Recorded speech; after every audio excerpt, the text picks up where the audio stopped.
안녕하십니까. 모두경에서 경찰학을 담당하는 공병인입니다. 자, 오늘은 여러분들과 함께 생활안전 파트에 있어서 범죄학이 있거든요. 그 범죄학 중에서 범죄의 원인과 그에 따른 통제 방법, 이것에 대해서 한번 보도록 하겠습니다. 자, 먼저 범죄의 원인과 그에 따른 통제 방법이에요. 그래서 이렇게 범죄의 원인과 그에 따른 통제 방법입니다. 범죄의 원인과 그에 따른 통제 방법이에요. 자, 그랬을 때 첫 번째 고대에는 범죄의 원인에는 관심 없습니다. 인간이 왜 범죄했느냐 그건 따지질 않아요. 다만 어떻게 통제할 것이냐 그것만 관심 있는 겁니다. 그래가지고 고대 보면 우리나라 8조금법 사람을 살해한 자 바로 죽인다. 그 다음에 하무라비 법전 눈에는 눈 이에는 이. 그래가지고 여기서 고대에는 범죄의 원인 같은 건 관계없고 관심 없고 통제는 이것은 응보와 복수로서 이렇게 응보와 복수로서 그 범죄를 통제하고자 하였던 겁니다. 자, 그러면서 이제 시대가 흘러요. 시대가 흘러가지고 중세 시대가 도래하는데 중세 같은 경우에는요 신이 세상을 지배하는 시절이죠. 모든 걸 신학적 관점에서 보는 거예요. 그렇기 때문에 범죄학도 신학적 관점에서 보게 되는 겁니다. 그래서 범죄학도 신학적 관점에서 보다 보니까 인간이 왜 범죄하는가라고 했을 때 사탄이 인간 마음속에 들어가서 범죄를 하게 한다. 이게 범죄 원인입니다. 그럼 그걸 어떻게 통제할 것이냐? 열심히 기도하는 거죠. 그런데 그게 말이 됩니까? 그렇기 때문에 중세는 범죄학의 개념에서 제외시킵니다.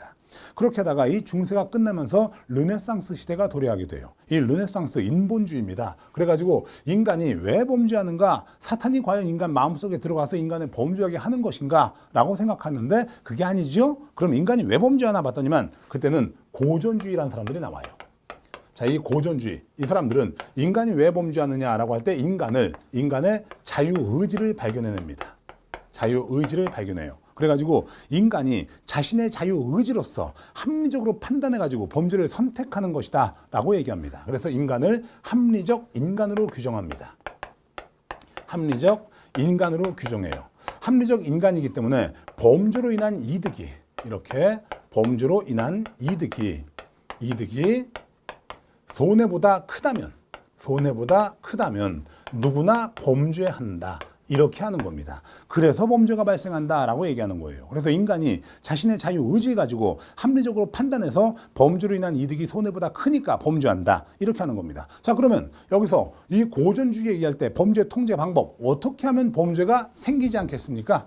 이득보다 손해가 더 크면 되는 거죠. 그럼 손해 크게 해주는 방법은 뭐가 있어요? 엄한 형벌입니다. 형벌과 제재예요. 그래가지고 고전주의 이 사람들은 형벌과 제재로서 이렇게 형벌과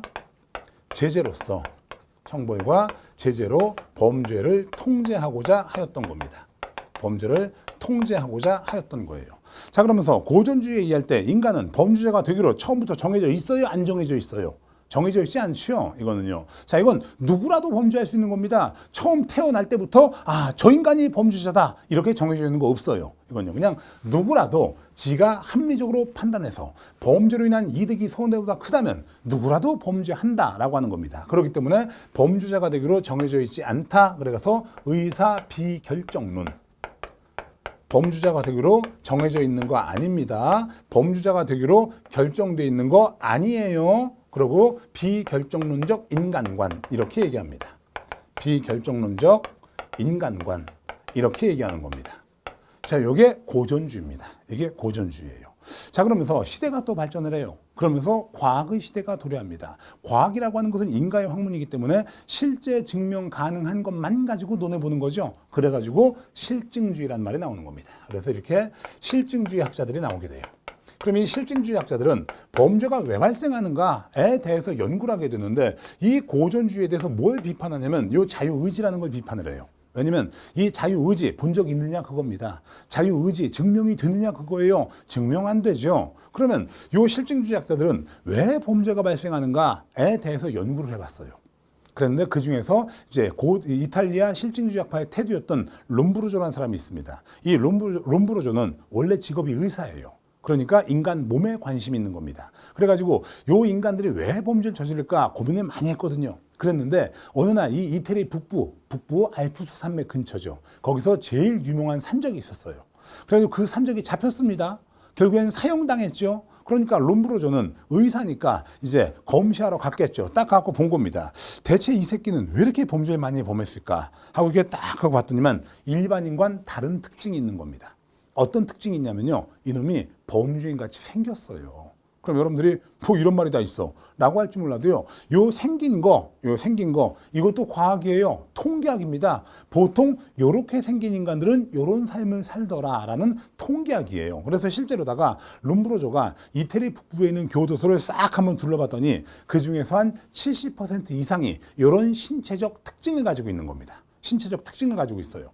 그냥 뭐 재미로다가 맞박이로다가 조금만 들려드리면 좁은 이마, 그다음에 짙은 눈썹, 쪽지지 눈, 튀어나온 광대뼈, 사각의 턱 이런 특징을 가지고 있는 인간들이 자그마치 70%나 교도소에 있었던 겁니다. 그러니까 롬브로저가 무슨 생각을 하는 거 아니? 아, 요렇게 생긴 사람들은 태어나면서부터 범죄자가 되기로 정해져 있구나 라고 생각합니다. 그게 바로 생물학적 범죄의 원인론이에요.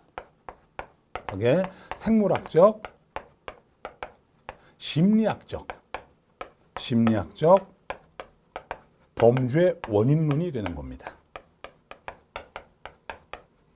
이렇게 되는 겁니다. 이렇게요. 자, 그러면 이러한 사람들 범죄를 없애려면 어떡합니까? 범죄가 발생하는 원인은 생긴 것 때문이야. 그다음에 인간의 몸 때문이야. 그러면 범죄 어떻게 통제해야 돼요? 교도소에 가둬요? 교도소에 가둔다 그래가지고서 이거 얼굴이 바뀌어? 그렇지 않죠. 그럼 어떻게 해야 됩니까?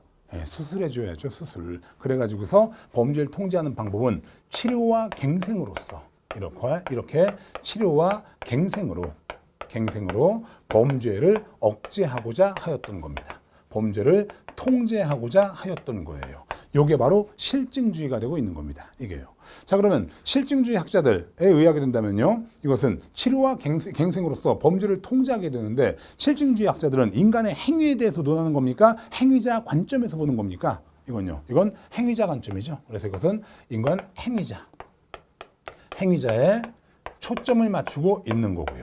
그 다음에 롬브로저에 의할 때 범죄자가 되기로 정해져 있어요? 안 정해져 있어요? 정해져 있지요. 그렇기 때문에 이것은 결정론적 인간관입니다.